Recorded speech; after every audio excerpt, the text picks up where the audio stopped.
Hey everybody, I just got done watching another movie in theaters, and this time it was Obsession. So, this movie, when I got done watching it and got to my car, so most of the time I'll usually rate the movies that I watch in theaters on Letterboxd first before I record these videos. And when I was sitting in my car and I had the Letterboxd app open, trying to think about how I would do my rating on that app. I actually had to think about it for a while. Usually my rating comes to me like instantly, like almost instantly, with these movies. I had to actually sit here and process and think about it before I could come up with this rating. So the movie, it has an awkward beginning in a good way. It grabs your attention. The beginning, but it grabs your attention, but it's awkward. And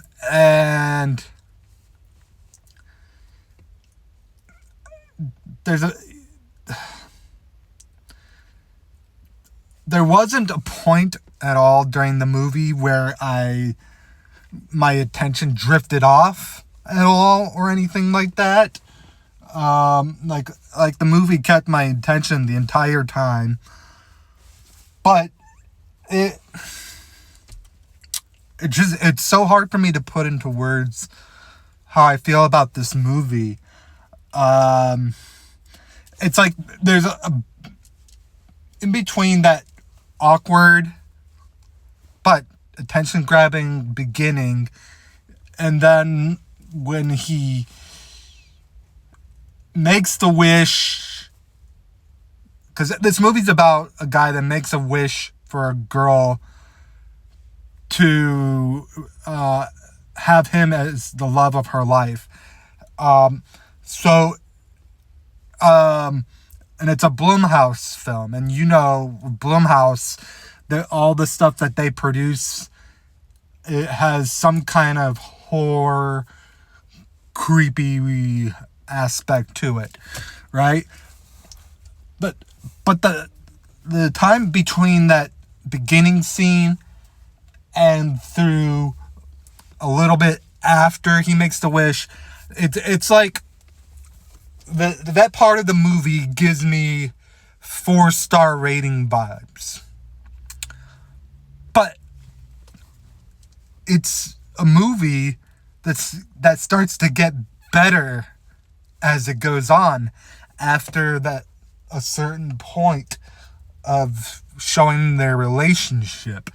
It starts to get better as it goes on, and by better I mean it gets creepier, and creepier and weirder. The yelling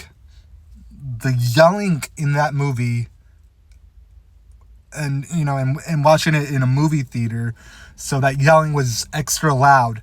The yelling in that movie actually hurt my ears a little bit. And there's a lot of yelling.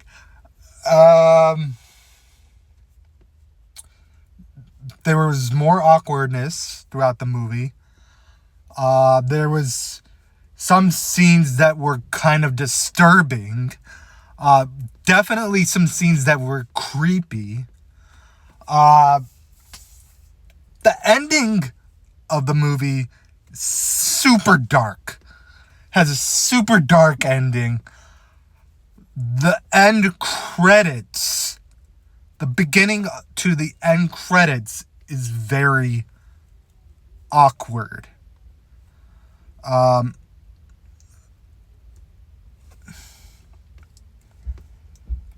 But like I said, when I got to that Letterboxd app, I literally wrote that I was confused about how to feel about this movie.